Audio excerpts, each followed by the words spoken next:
राज मोमिन का क्या है ठिकाना, अपना तो बस काम है अल्लाह अल्लाह। कितना प्यारा नाम है अल्लाह अल्लाह। लब पर सुबह और शाम है अल्लाह अल्लाह। कितना प्यारा नाम है अल्लाह अल्लाह। नबियों का पैगाम है अल्लाह अल्लाह। ओलियों का इल्हाम है अल्लाह अल्लाह। लब पर सुबह और शाम है अल्लाह अल्लाह। कितना प्यारा नाम है अल्लाह अल्लाह।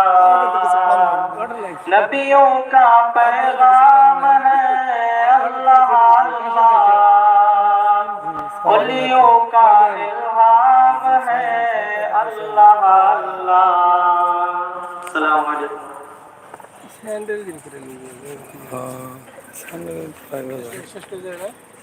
নিয়ত আছে।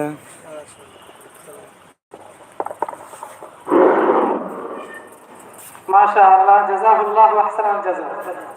আল্লাহ তাআলা রাহাত হুসাইনের কণ্ঠে আরো বরকত দান করেন। আল্লাহ তাআলা তাকে হক্কানি রব্বানি আলেম হিসেবে কবুল করেন। সে যেন তার কণ্ঠের মাধ্যমে মানুষকে দিনের প্রতি আহ্বান করতে পারে, তৌফিক দান করেন।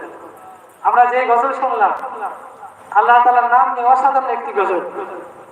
যে গজলের মধ্যে কথা বলা হলো যে একজন ইমানদার তার কাছে সবচেয়ে